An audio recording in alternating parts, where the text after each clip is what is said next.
As luzes do ano novo mal haviam se apagado quando o episódio delicado e potencialmente explosivo colocou frente a frente os impérios do Brasil e da Grã-Bretanha. O que parecia mais um incidente diplomático logo ganharia contornos de crise internacional, entrando para a história sob o nome de Questão Christie, um dos momentos mais tensos das relações exteriores do Segundo Reinado. Em 1863, o Império do Brasil e o Reino Unido protagonizaram uma das mais graves crises diplomáticas do século XIX. Um embate envolvendo o embaixador britânico William Dougal Christie e o imperador Dom Pedro II. Um episódio que, embora resolvido sem armas, chegou perigosamente perto de desatar em uma guerra entre duas potências imperiais. Para compreendê-la em sua complexidade, é necessário mergulhar no cenário político e diplomático do período, onde feridas mal cicatrizadas da independência e tensões acumuladas ao longo de décadas se encontravam à flor da pele. A fricção entre os dois impérios intensificava-se desde a década de 1830, atingindo seu auge com a promulgação da Lei Aberdeen em 1845 e da Lei Eusébio de Queiroz em 1850. Com o fim do tráfico negreiro, a hegemonia britânica no Brasil começou a ser questionada, e um clima de desconfiança mútua passou a permear os canais diplomáticos. É nesse contexto que, em 1º de janeiro de 1863, o Brasil desperta em meio ao novo impasse. Na tranquila manhã pós-Réveillon,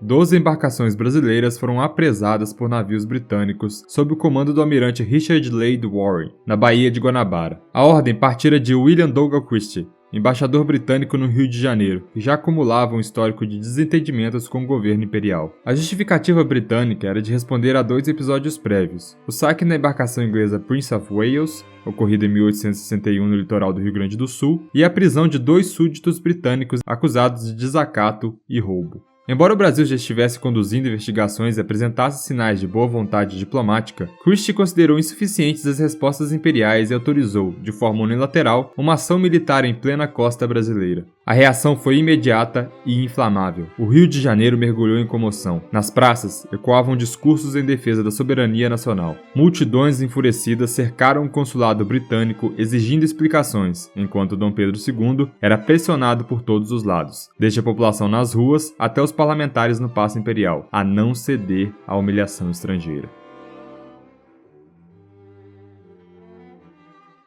A partir do século XVI, com a consolidação da colonização portuguesa, o Brasil se tornava a peça-chave de um sistema econômico baseado na escravidão. O tráfico transatlântico de africanos escravizados deixava de ser apenas um instrumento e assumia papel central na engrenagem da colônia. O Brasil tornava-se, então, o principal destino de africanos escravizados em todo o mundo atlântico. Portugal, com uma população pequena diante da vastidão de suas possessões no mundo, encontrava no tráfico negreiro uma saída. Milhares de homens, mulheres e crianças eram capturados na África Ocidental e trazidos à força para os principais portos da colônia. Vendidos como mercadoria, eram espalhados por todo o território para atender às mais diversas frentes econômicas. Foram fundamentais na produção de açúcar, base das exportações para a Europa, e mais tarde, nas frentes de mineração em Minas Gerais, Goiás e Mato Grosso. Participaram da criação de gado, do cultivo de cacau, da construção de cidades, estradas e igrejas. Atuaram em serviços domésticos, nas ruas e no comércio das vilas coloniais. Nenhuma grande atividade produtiva funcionava sem o trabalho escravizado. A economia da colônia era sustentada por essa mão de obra forçada, base de uma riqueza que fluía para a metrópole, às custas da destruição de milhões de vidas. Assim, o tráfico de escravizados não apenas foi um episódio cruel da história colonial, foi um infeliz e violento alicerce de um sistema econômico e social.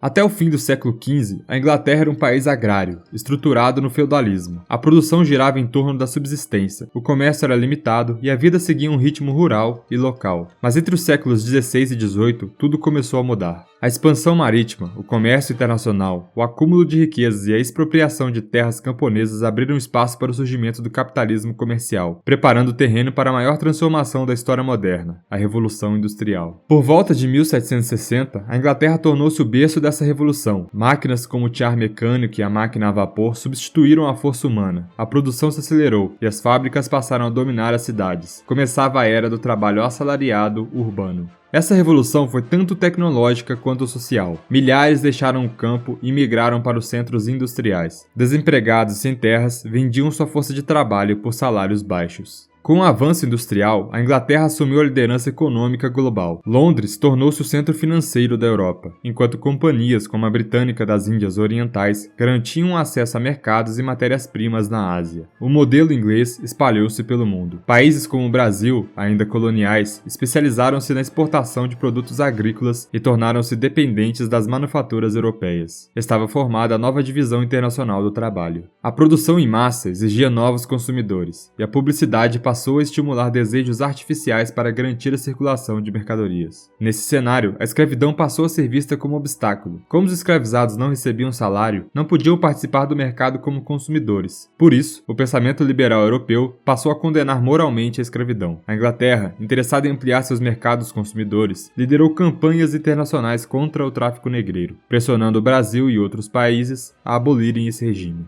Quando a família real portuguesa aportou no Brasil em 1808, trazendo consigo não apenas a corte, mas também os compromissos firmados com a Grã-Bretanha, uma nova era começava. A Inglaterra, na vanguarda industrial e influenciada por ideias abolicionistas desde o século XVIII, via o tráfico como um entrave à sua hegemonia comercial. Em 1815 e 1817, tratados começavam a limitar o comércio de escravizados ao norte do Equador. Era o início de uma ofensiva diplomática. Com a independência do Brasil em 1822, a pressão britânica se intensificou. Em 1826, o novo tratado previa o fim do tráfico em 3 anos e criava comissões mistas para julgar casos de ilegalidade. A lei de 1831, em tese, deu fim ao tráfico. Todo africano desembarcado a partir de então seria livre. Na prática, porém, o tráfico prosseguiu. A lei virou símbolo de ineficácia, uma lei para inglês ver. Navios negreiros continuaram chegando, amparados por redes de corrupção e pela complacência das autoridades. Em 1844, a tarifa Alves Branco, ao elevar impostos sobre produtos estrangeiros, feriu interesses britânicos. A resposta foi rápida e dura. O parlamento britânico aprovou a Bill Aberdeen, que permitia à Marinha Britânica prender navios suspeitos de tráfico, até mesmo perto da costa brasileira, um golpe direto à soberania nacional. O Império protestou, rompeu a convenção e extinguiu as comissões mistas, mas a Inglaterra ignorou. Com a tensão em alta, o governo brasileiro sancionou em 1850 a Lei Eusébio de Queiroz, criminalizando o tráfico e autorizando punições severas. A lei foi eficaz, o fluxo de escravizados caiu drasticamente. Mesmo assim, Londres não se deu por satisfeita. Exigia a libertação retroativa dos africanos desembarcados desde 1831 e punição aos traficantes. O Brasil, temendo desagradar os grandes proprietários, evitava confrontar a estrutura escravista que sustentava seu poder político. Entre 1850 e 1863, os relatórios britânicos denunciavam a impunidade e a lentidão brasileira. Um diplomata comparou as negociações à teia de Penélope. O que se avançava num dia, desmanchava-se no outro. A escravidão persistia como uma sombra, mesmo com o fim dos desembarques. Ao amanhecer na década de 1860, a escravidão ainda era o alicerce da economia nacional. O tráfico havia cessado, mas a liberdade plena, prometida por leis e tratados, seguia adiada.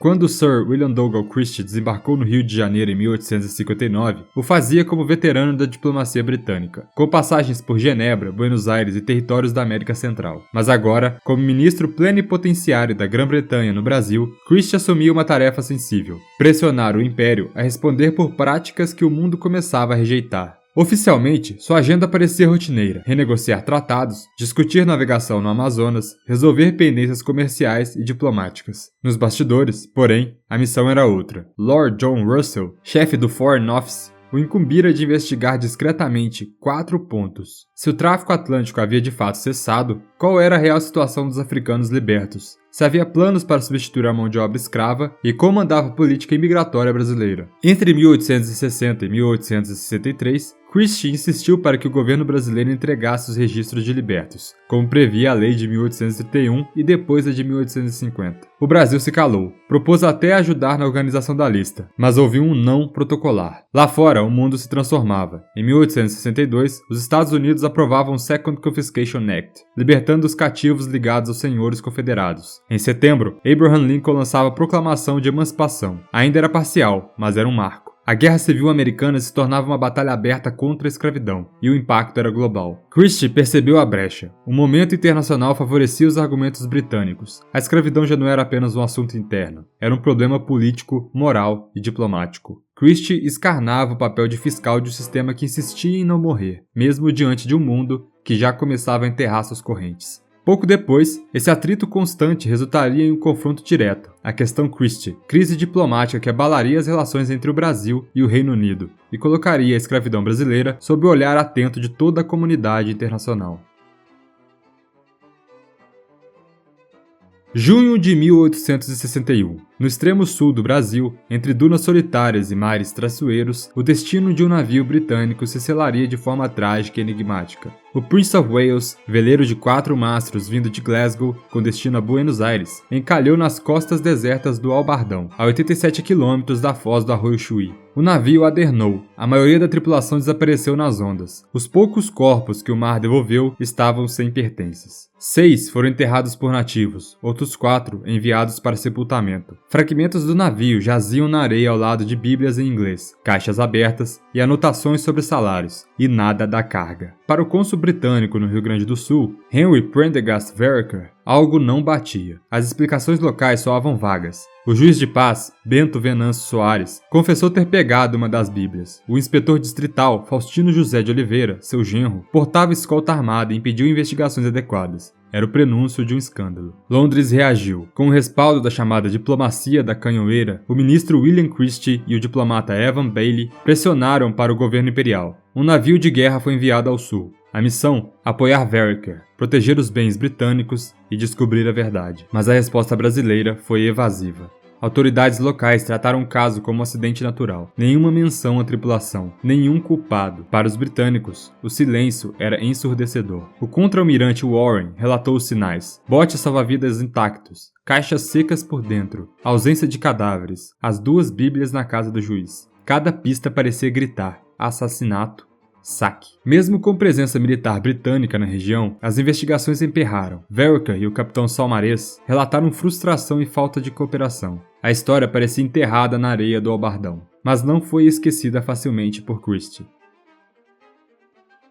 Em 17 de junho de 1862, pouco mais de um ano após o naufrágio do Prince of Wales no sul do Brasil, uma nova crise emergiu. Dessa vez, no centro da capital imperial. 3 oficiais britânicos, o clérigo George Clemenger, o tenente Elliot Pringle e o aspirante Geoffrey Hornby, todos tripulantes do navio de guerra HMS Forte, foram detidos por policiais brasileiros na região da Tijuca, no Rio de Janeiro. As circunstâncias do incidente envolveram desentendimentos com a patrulha local. Os 3 passaram a noite presos, mas foram libertados já no dia seguinte, graças à interferência direta de um almirante britânico. Nenhum inquérito foi aberto, tampouco houve qualquer acusação formal. Para Christie, a situação foi inaceitável. Ainda ressentido com a falta de punições e esclarecimentos no caso do Prince of Wales, Christie viu na prisão dos oficiais uma oportunidade de intensificar sua pressão diplomática sobre o governo brasileiro. Christie enviou um despacho ao Marquês de Abrantes solicitando cópias dos documentos oficiais relacionados ao caso, ao mesmo tempo em que negava todas as justificativas apresentadas pelas autoridades brasileiras. Ele argumentava que os oficiais haviam sido soltos sem que qualquer investigação fosse conduzida, e que o chefe do destacamento policial nem sequer estava presente no momento do incidente. A atuação de Christie não foi apenas reativa. Ela fazia parte de uma estratégia maior, alinhada à política externa britânica da época, que buscava garantir privilégios comerciais por meio da pressão diplomática, uma prática conhecida como diplomacia da canhoeira.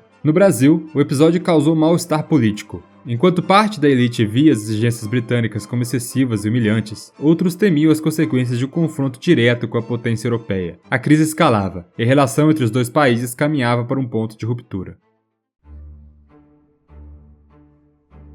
Londres preparava sua resposta. O Foreign Office, em articulação com a Marinha Real e a Embaixada do Brasil, planejava uma ofensiva diplomática que reafirmasse o poder britânico no cenário internacional. Entre setembro e novembro de 1862, os britânicos traçaram uma estratégia precisa. No dia 5 de dezembro, o embaixador William Dougal Christie enviou 3 notas oficiais ao governo brasileiro. A primeira responsabilizava o Império pela negligência no caso do Prince of Wales, exigindo indenização de 6.525 libras esterlinas pelo carregamento, provisões e frete perdidos. A segunda reiterava a necessidade de reparação formal pelos 2 incidentes. A terceira, breve e dura, impunha um prazo até 20 de dezembro para a resposta. O Brasil reagiu. Em 29 de dezembro, o novo ministro dos Negócios Estrangeiros, Marquês de Abrantes, rejeitou o ultimato, afirmando: julga preferível e mais honroso sofrer os males que desta deliberação poderão resultar do que sacrificar o decoro e a dignidade nacional. No dia seguinte, Christie recusou a a proposta brasileira, alegando ausência de novidades ou boa vontade. A reação britânica veio por mar. Na tarde de 30 de dezembro, o vapor de guerra HMS Stromboli deixou o porto do Rio de Janeiro. No dia seguinte, partiu o HMS Curlew. Suas ordens capturaram embarcações brasileiras como forma de pressão. Sob as ordens do almirante Richard Warren, a frota britânica se espalhou pelos principais portos. O satélite seguiu para a Bahia, o Dotterel para o sul e outro navio foi para Pernambuco. A população do Rio, alarmada, viu a ação como uma ameaça direta à soberania nacional. A virada para 1863 marcou o auge da tensão. Dois impérios, um em ascensão no cenário global, outro buscando afirmar sua dignidade. A crise entre Brasil e Reino Unido deixava de ser diplomática, tornava-se uma disputa de honra nacional.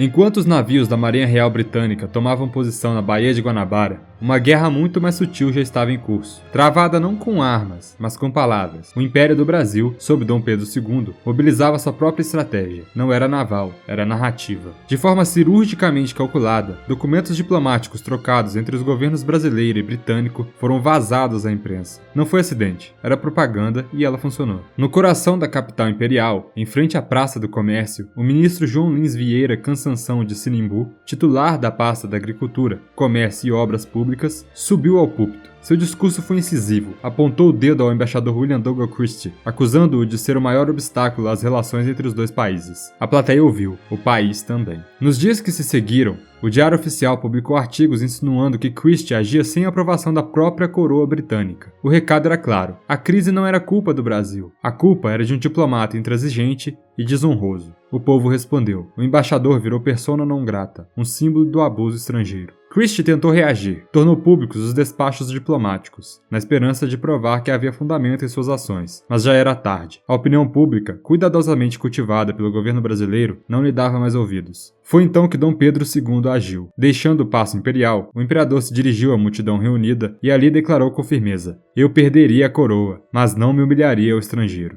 O impacto foi imediato. Sentindo a pressão, Christie recuou. Propôs a via da arbitragem internacional. O governo brasileiro aceitou. Pagou, sob protesto, uma indenização de 3.200 libras esterlinas pelos destroços saqueados do Prince of Wales, mas exigiu justiça sobre a prisão dos marinheiros britânicos. A decisão ficou nas mãos do rei Leopoldo I da Bélgica. Em 18 de julho de 1863, veio o veredito. O Brasil estava certo. Não houve insulto, não houve erro. O Reino Unido, porém, se recusou a se retratar. Sem alternativa, o Brasil rompeu relações diplomáticas com a maior potência naval do planeta. Foram 2 anos de silêncio entre os chanceleres. Só em setembro de 1865, sob a sombra da Guerra do Paraguai e com mediação de Portugal, os laços diplomáticos foram restaurados em Uruguaiana. A questão Christie não foi apenas uma disputa diplomática, foi a afirmação de um império sul-americano perante o mundo. Um momento em que o Brasil ousou dizer não ao domínio das grandes potências.